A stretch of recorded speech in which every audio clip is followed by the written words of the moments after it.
gentlemen, we welcome you back to episode number 94, an extension of sorts. We will be breaking down the Detroit Lions in our 2022 NFC North preview special. Alongside my man Mike Szabo, I'm Joey Jarzynka. We are welcoming Jeremy Reisman, Lions beat writer and editor-in-chief for the Pride of Detroit for SB Nation Detroit Lions. Jeremy, thank you so much for joining us. How are things on your side of the country? It's doing great. Appreciate you guys having me on. Yeah, absolutely. So let's get things started here. And of course, just a couple of nights ago, we got a chance to see a little bit of what the what the Detroit Lions are all about in the first episode in the premiere of Hard Knocks for this season. Things look pretty good. We got a chance to see obviously Jamal Williams show some emotion. We got a chance to see what Dan Campbell is all about. We got a chance to see what someone that I've loved for so many years, Deuce Staley, is all about. I'm an Eagles fan, so I have he has a special place in my heart. Sure. Aaron Glenn, the list goes on. Kelvin Shepard, the list goes on. For starters, Jeremy, your initial observation of Hard Knocks for to start things off. I thought it was really interesting how they focus primarily on the coaches, and I think it makes a lot of sense with this team because it is what I think a lot of the hope and excitement in Detroit is around right now, because I think they're really excited by the coaching staff, not just Dan Campbell and his great speeches and charismatic effort and all that sort of stuff, but it is all about those kind of supporting cast that he's built together, because I think a lot of people, they look at Dan Campbell and they don't think of him as such a X's and O's guys, but if you watch him out there on the practice field, he very much kind of lets his positional coaches and coordinators take care of business while he oversees the entire thing. And so him being that charismatic leader is exactly his role. And I don't want to take away from the X's and O's of Dan Campbell, because I think that's something he's underrated at, but he's also just a very good delegator. And he's also a very good motivator in terms of getting people to come in here and buy into the system and want to be here. Because I think the fact that they got Deuce Staley, they pulled Deuce Staley from Philadelphia, they pulled Aaron Glenn from New Orleans and convinced those guys to come to Detroit.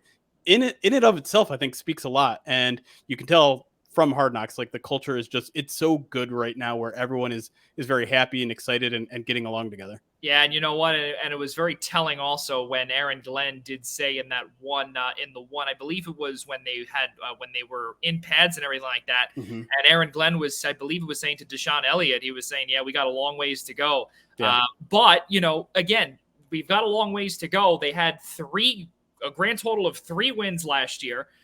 And you saw Jamal Williams over and over again in that one huddle where he was beginning to cry towards the end, because he wants these guys to do well. He wants to do well. He wants to get this team more than 3 wins. Again, we continuously see the positivity, especially, really the positivity there. It all looks good. But, from you covering this team, and I'm assuming, Jeremy, you've covered this team a lot longer than just, this past year. Is that, sure, of course. Yep. But about 15 years. Yeah. Yeah. So exactly. So for 15 years, you've been covering the Lions. So you have gotten to see, I don't want to call it the ups and downs. The downs and then the 1 year up and then back to downs. Yeah. That's all joking aside though. Is this a different type of Detroit Lions, training camp for starters, and, a different team that you've got a chance to see in training camp? Culturally speaking, yes, this does feel like it's something unique. It feels like it's something unique across the NFL. Like the fact that they have so many former players on that coaching staff is not something you really see. I think it's a starting trend. There are teams that are starting to do it and see success with it, but it definitely feels like something new in Detroit now. New doesn't mean it always works. Like the Patriots system was new, and that certainly didn't work. And there were certainly warning signs that other teams that sort of thing wouldn't work. But this feels like it's just a brand new experiment. The Lions almost feel like a lab experiment right now, and it's led to a lot of excitement. You mentioned they only had 3 wins last year, and that's definitely a valid point to come up. And I don't think this is a team that's ready to necessarily compete for playoffs or anything. But 3 of those wins came in the last 6 games. They went 3-3 down the stretch. And that included, I think, at least 1, maybe 2 games with a backup quarterback starting. So all of like the good feelings, all of the brand new culture mixed in with a fairly strong finish to last season has really brought people to come into this year with a lot. I'm not going to say a lot of expectations, but a lot of hope and optimism for the long-term future of this franchise. Mike Szabo, take it away. Yeah, Jeremy. So building off of that, going really toward Dan Campbell, and of course he brings so much attention building off of Hard Knocks because of all his charisma, the great newsworthy quotes and whatnot. Is there any of a concern sometimes that there would be a narrative that, let's say, certain things go one way or another, that it's too much rah-rah, or and not really any substance behind all that charisma? Or is it just a little bit more than that covering? Is it more legit? That's a really good question, and I think the first year kind of answered a lot of those questions, because the Lions were 0-10-1 to start the year, and a lot of those questions were starting to be brought up, especially nationally. Like, he's crying at press conferences, he's putting on a space helmet in the middle of the week, and all those things. When you're losing, they look really bad. They look really stupid. They look like you're a clown show. But I think he answered all of those questions, because at the halfway point of last season, he basically demoted Anthony Lynn and said, hey, let me call the offensive plays. And what do you know? The offense springs to life. And there are other factors, Taylor Decker coming back, them getting Josh Reynolds, maybe just learning the system a little more, settling in. All those reasons are also reasons why I think the Lions offense started to kind of spark towards the end of last year. But Dan Campbell made a really, really bold decision to take over offensive play calling, and it worked. And so I think that in and of itself was like, oh, this guy is more than just the sizzle. He's got a little stake to him too.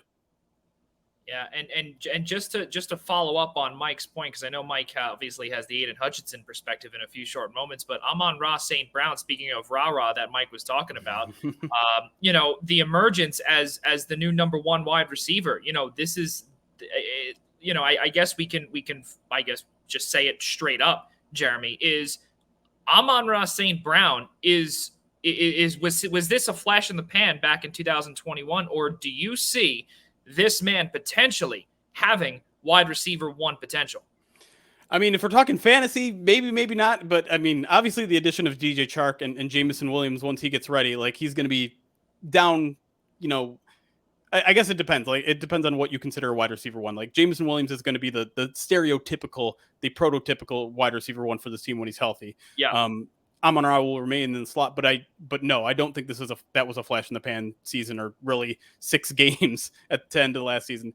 I think the dude is a real deal. I mean, he works his butt off more than anyone I've ever seen. Catches 202 balls from the jugs machine after every single practice, and just has such a competitive edge to him, along to go with a lot of good physical gifts. That, no, I think you might see a little. I mean, he's not going to average what he did down the stretch, which was like 10 catches a game and 100 yards or whatever it was. That's going to be a little too high hopes, because you look around that Lions room, they've got a lot of ball to spread around with TJ Hawkinson, DeAndre Swift, DJ Chark, Josh Reynolds.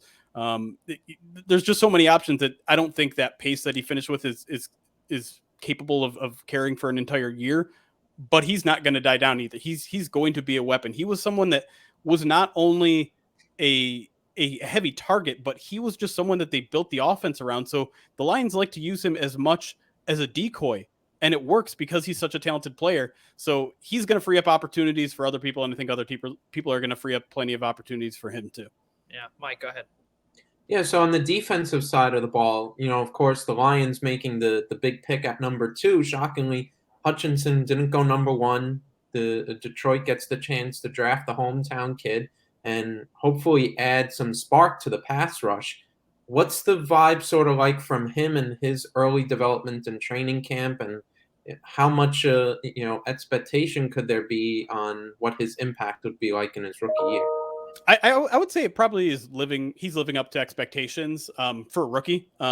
It's really, really fascinating. They kind of only showed a glimpse of it during Hard Knocks, but he's going up against last year's top 10 pick in Penei Sewell every day in practice. Yep. And Penei has had the edge. Like, it's been clear that he's had the edge. And listen, I think Penei Sewell might already be a top 5 right tackle in this league. And so for him to be going up, it's an iron sharpens iron situation. And I know that's training camp fodder, and everyone says things like that.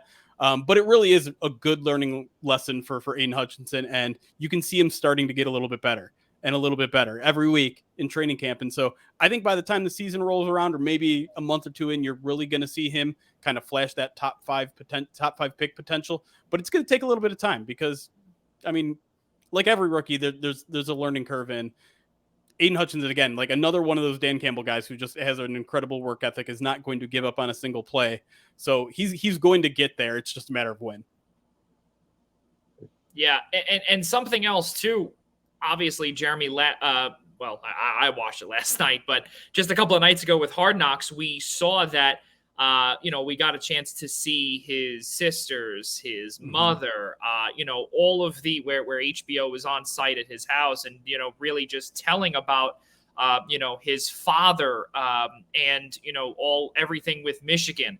And then also where he is a diehard Lions fan too, growing up, which I mean, I feel sorry for the guy. Listen, I'm not trying to, to make you never come back here, Jeremy. But what I will say though is that it was really cool to see that he gets drafted by his favorite team for starters.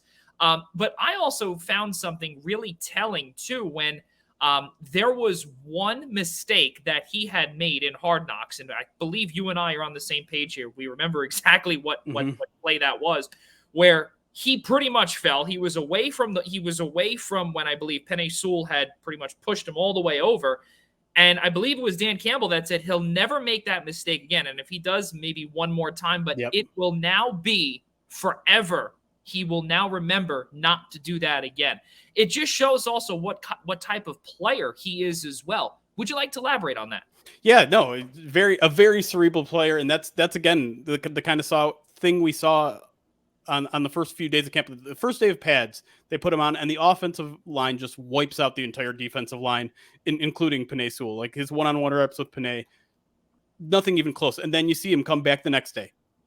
Gets a little better. That's what I'm saying. Like gets a little bit better.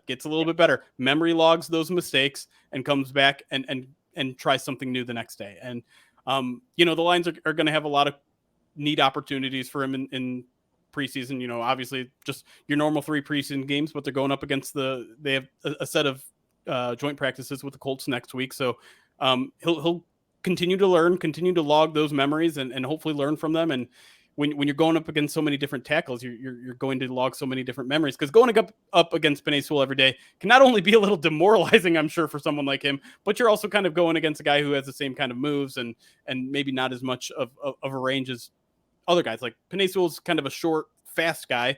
You're also going to have to deal with long, tall guys. So hopefully he gets a little bit of everything like that in the preseason. And like Dan Campbell says, logs those one times and never makes a mistake after that.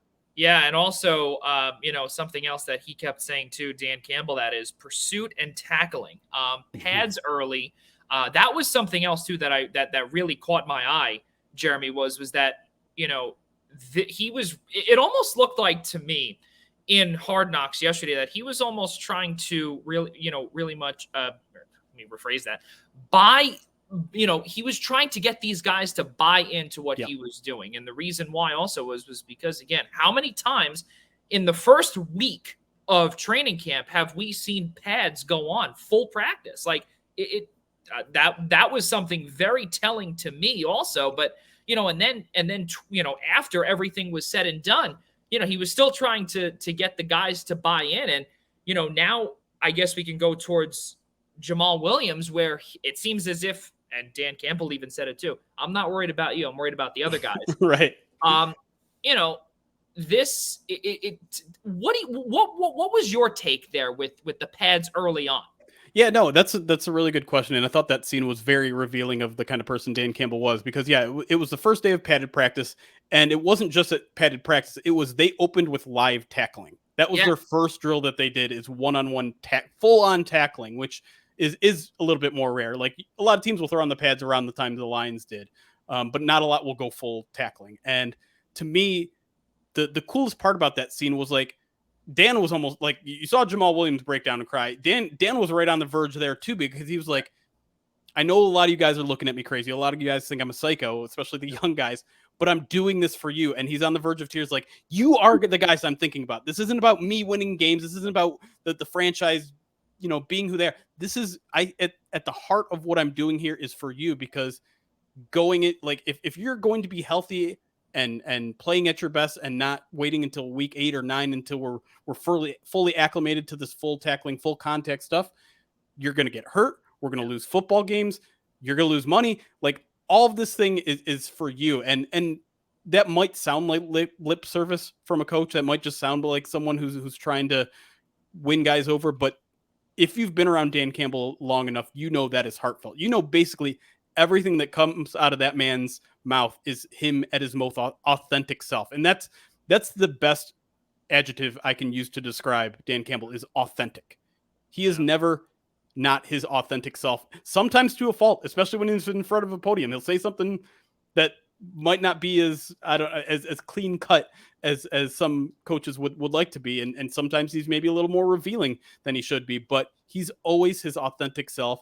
And I think that's what really resonates with the players, because they know he isn't just a guy who's like read up on the most cliche speeches to throw together. Like, he is speaking off the cuff half the time when he's throwing these crazy speeches that make you want to run through a wall. And so that's what I got kind of from that conversation. And I don't think it's necessarily like he's overworking these guys, he's making them work too hard. I think it really truly comes from a place of love. Yeah. Something else too, just a couple of more from me, and then I want to throw it over to Mike. The offensive line, you brought up about how Penei Sewell, he looks fantastic. And, I guess maybe you showed your Detroit bias there with, potential top five, top five worthy right now. Give it a little while there. But, I guess the Lane Johnson fan in me, Fair. Yeah, well, might think otherwise for now, but all joking aside, though, also speaking of another Philadelphia, former Philadelphia guard in Halapoulivaati Vaitai, who's played tackle, who won the Super Bowl as the starting left tackle in for Jason Peters. He's now on the right side too. How does this offensive line look? And I don't want to call it, new, I guess, but year number 2, some of the same guys are back. Obviously, the aforementioned Vaitai and Sewell are back. What do you think with this, where, give Jared Goff some more protection, etc.? I mean, it's the most complete part of this team, and that's really not really saying something, because the rest of the team is still very much a work in progress. But this team has 3 first-round picks on the offensive line. You got left tackle Taylor Decker, who's a veteran, a solid guy at this point, maybe a little bit average as a run blocker, but I would say really good as a pass blocker. You've got Jonah Jackson, who's coming into year 3 off a Pro Bowl season, with an asterisk. He was like the third alternate, so he eventually got in there because a couple other guys dropped out. But Frank Ragnow, widely considered a top 5 center in this league, got injured last year, so we didn't see him for the last 13 games. Vaitai is really the weak link there, and I do think he's settled in a little bit at guard, but he is clearly the weak link, because I would say he's probably an average guy at best. But this team has spent a lot of resources on the offensive line, and there are hopes that it all comes together this year, because unfortunately last year these were the 5 starters, but they never all played together, because right off the bat Taylor Decker had some sort of finger injury. They missed the first 8 games. And then, like I said, Frank Ragnow gets a toe injury that makes him lose the last 13. So now they're all together. They're all relatively healthy. If they can all stay healthy and play to expectations, not even play to their maximum, play to their expectations, I think this has a chance to be a really, really good offensive line. And Jared Goff is the kind of quarterback that absolutely needs that. He's not a guy that can really produce out of the pocket. He's not a guy that has a lot of legs. He throws kind of okay on the run, but you don't want him ad-libbing. You want him you want the strict directive right there in front of him, so he knows what to do, he knows what to look for, and doesn't really have to worry about the protection. So if everything lives up to what is expected of this unit, I think it could be really, really good. Perfect segue, Mike Szabo. Go ahead. Yeah, exactly right there. So speaking of Goff, we've heard a lot of positive things, coming out. I know you've written some positive stuff coming out about Jared Goff's camp. He's doing really well in certain drills and whatnot. What's his camp like in terms of how he's playing? What really he needs to improve on for next year? And certainly this was a team that was involved in a lot of one-score games, couldn't get on the right side of it. What's the biggest sign of encouragement that you see with the improvement for Goff year 2 in Detroit? Yeah, and I want to start this out by saying I was maybe one of the bigger Goff skeptics when the trade went down last year. So and I feel like I was probably proved to be right for the first half of the season, but then, like I said, he finished last season pretty strong. And he is kind of unrecognizable from the guy I saw in last year's camp to this year's camp. And it's a comfort level thing. They're tailoring the offense to him. They went back to his Rams days, watched film with him and said, hey, what do you like? We'll put it in our playbook. And they did that. They brought him all those weapons that we already talked about. They have an offensive line that's good. So they're in a situation right now. The Lions are in a situation right now where it's like, if Jared Goff is going to be the quarterback of this future, if there is a 2018 version of this guy still left in him that can bring a team to a Super Bowl on the verge of winning a Super Bowl, this is the year we're going to find out, because they've set the table for him. And so far he's met it. I mean, in camp, he's thrown some really, really accurate passes. He's like hitting the turkey holes. Like it's kind of incredible. And the biggest thing is just, he's trusting his receivers to make plays now, because last year at this time, and he even joked about it this year, like all we kept asking is like, why aren't you throwing the ball downfield? They aren't throwing the ball down the field at all. In practice, in 7-on-7s, they weren't throwing the ball downfield. There's no pressure coming, and he's still not pushing it downfield. But now there's a trust level being in year 2 with a lot of these receivers, and just a higher talent of receivers. And so he trusts his arm a little bit more. He trusts his receivers a little bit more. I'm just still skeptical of everything else. I'm still skeptical of him when he's under pressure. I'm still skeptical of him as a quarterback playing from behind. He never really had to do that in Los Angeles very much when he was successful. And the Lions defense isn't really good enough where I think they're going to be ahead all of the time. He's going to have to lead some comebacks, and he did it once last year, but I want to see him be able to do that on multiple occasions. And, having Stafford here for 12 years, you kind of got spoiled, because that was a guy who could lead a comeback. I'm not sure Jared Goff is that guy yet. Well, you speak about skepticism and potential, the quarterback potentially not being able to make those much needed comebacks.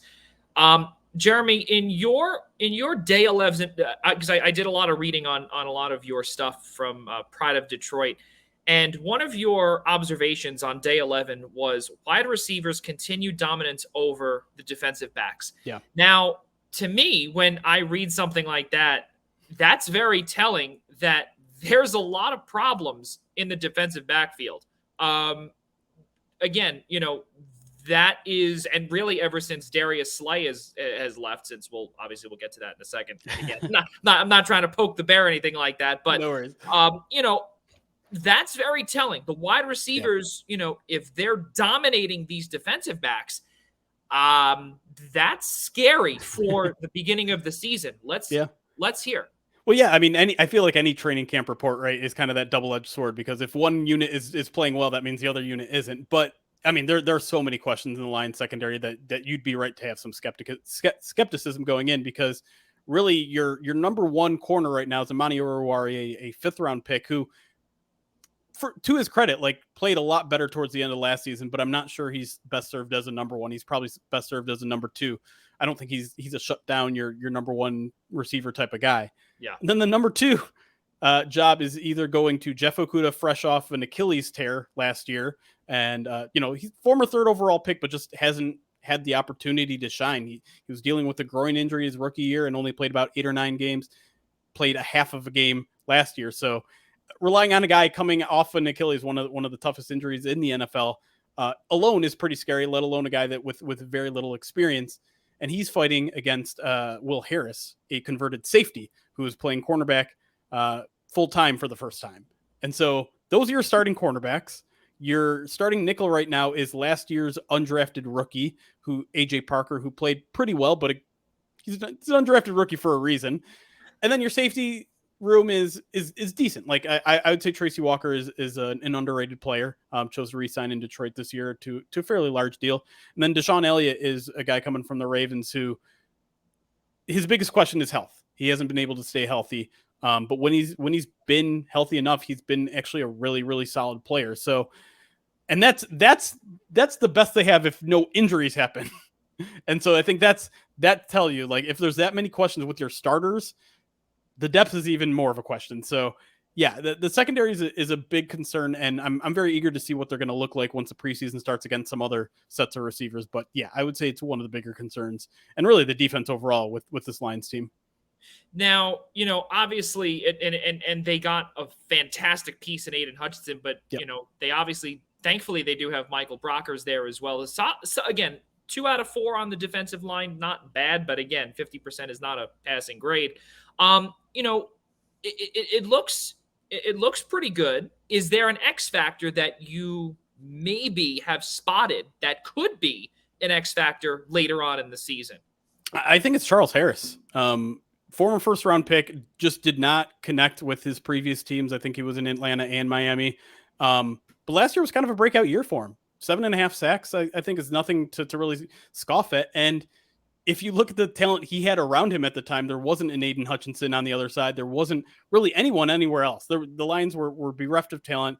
Romeo Okwara goes down with that injury, that Achilles injury of his own early in the season. So Charles Harris was carrying that entire defensive line. His double team rate was amongst the highest of all edge defenders, and he still managed 7.5 sacks. So now you put Aiden Hutchinson on the other side. They also, the interior is very much a work in progress, but last year they drafted Aleem McNeil in the second round, a nose tackle with a little bit of twitch that could bring a little pass rush. They drafted Levi Onwuzurike in the second round as well. So they've put a lot of resources into this defensive line, and they're hoping it all comes together. I have some questions about, that year 2 jump that everyone always says, like, these guys are going to take a jump in their second year in the NFL. Levi Onwuzurike has been dealing with an injury, so I'm kind of taking him off the board, but I do really like Aleem McNeil, and I think Charles Harris, based on what I've seen in training camp, I don't think last year was a shot in the dark, a lightning in a bottle. I think he truly found something that works for him, and this coaching staff probably deserves a lot of credit for that.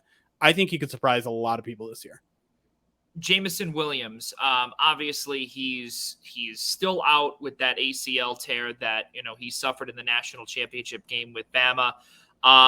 He sent a text message to Matthew Stafford requesting number 9. Yeah. Obviously he said yes. And I think the cool thing to me when I heard that story is that some of these guys, they'll either, they won't ask, they won't do whatever, but it just shows right away that Jameson Williams not only has, I don't want to call it manners, but, he knows that Matthew Stafford meant a lot in Detroit. The number 9 is, was not worn for a reason last year. Yep. Was pretty much, kept with dust on it, I guess, until now. But what does that say about his character and Sure. what he will mean to this Detroit Lions locker room when he is healthy? It's definitely a certain level of maturity, I would say, that's rare amongst rookies. And I have my own complicated feelings. So I was a pretty big Matthew Stafford fan about him wearing the 9 already. But it's well within his right, and he went about it the right way, and I think that's ultimately what matters. I'm not going to slam the guy for taking a jersey number I don't want taken. He went through the proper channels, like he did everything that he was supposed to do about it, and he's been really itching for a single-digit number. Like that's just what he's been trying to get from the get-go. He wanted to get the number 1 from Jeff Okudah, who actually used to be his teammate at Ohio State briefly, and Jeff Okudah wasn't willing to give it up, and really that was the only one left right now. And he theoretically could have waited until some roster cuts and maybe 1 or 2 of the single digit guys left, gets cut. But I think he went about it the right way. I think it does show a little bit of maturity, and I mean the guy is just chomping at the bit to get out there. So I think it almost feels like I'm bored. I got to do something. Let me get a new number. Let me figure out how I can get a single digit number out there. And he's going to be such a big factor when he gets back. It seems like the Lions are being like very, very careful, very, very smart with him. They knew when they drafted him, wasn't a guy that was going to contribute in week 1, probably the first 4 games, maybe the first couple months of the season. They thought he was that special of a talent that they were willing to not completely redshirt his rookie season. I think we'll see him eventually out there, but essentially give him kind of a redshirted rookie season because he's that special to them. Yeah. My last question to you, Jeremy, before we get to Mike for our final question. The cool thing, what I got a chance to actually pause multiple times on Hard Knocks to read and see what was in the back of that film room. Mm-hmm. And something that I noticed there was probably the coolest thing. it says on the wall the last time that they had a playoff win, which was 1992. There were a few others that I couldn't read, but that's okay. The big the telltale sign was the last playoff win, 1992. I don't know how long they've had that there, but I also have been watching Hard Knocks for as long as it's been out, and I have never seen in a locker room or even in a film room anything that says that. Again, unless maybe other teams might take it from the Lions. I don't know. But, just prior to yesterday, I've never seen that. Again, not something, I guess we can call it maybe out of the ordinary, or not something that, has helped them. But, again, seeing stuff like that with a lot of these young players, these different players that want to win, aka Jamal Williams, how can they use those sayings on the wall in the back as motivation? What do you see there? Yeah, and to give you just a little bit of background, because I was curious about it too. I'd never seen it before. We don't get access to those rooms most of the time. Exactly. And so those were brought in last year when Dan Campbell came in. So it was either his idea or the general manager Brad Holmes' idea. I talked to Lions a little bit about it, and I think it's an embracing of the history of this team in a motivational way. Like, it's always important to point out that Dan Campbell used to be a Detroit Lions tight end. He used to be on this team, so he knows the hurt of this franchise. He knows the hurt of the fan base. He knows the hurt of the city. And he takes all those sort of things to heart in a way that doesn't feel hokey, that doesn't feel like, oh, I love the blue collar people. Like, it actually feels like he's been a part of this culture. He knows the hurt, and he's experienced himself. He has sympathy rather than just empathy. Like, he's been through it. And so I think he's hoping to kind of transfer that to the team. And because they have so many young players, like, it might just be the youngest roster in the NFL right now. He needs those people to have those constant reminders of what it has meant to be a Detroit Lions, and how hungry the fans in the stands are, some of the people that are inside of the building that have been with this franchise for decades, how hungry they are, how important it is to race. And the other three things are division championships, which I think was also 91. And the other one, of course, is league championship, which is 1957. So just having those stark dates up there, considering I would say at this point, everyone but maybe one or two guys was not born the last time this franchise won a playoff game, has to have some sort of motivational tactic, I would imagine, just for this team to be part of something like that, to be part. And a lot of the players talk about it too. Like, being part of a franchise that turns it around feels very, very special. That's something that obviously you want to win. That's your number one thing. But if you can do it in a place that has been so hungry for so long, and be immortalized as the team that dug this franchise that's been a joke for so long out of the hole, that's something that it feels inspirational to me. I have to imagine it's inspirational to some of those guys in the locker room. Mike, your final question, thanks in large part to our old friend Rob DeLuca. Yeah, so final question for you, Jeremy. We talked a lot about some of the major parts of this team. I know you've said they're probably not ready yet for playoff contention. What's your realistic win-loss prediction for 2022 for the Lions? I think I'm hanging around like 7-10. The division is not particularly good this year. Obviously, Green Bay is still very much a Super Bowl contender, but Minnesota has a new coach, a new GM. Chicago has a new coach, a new GM.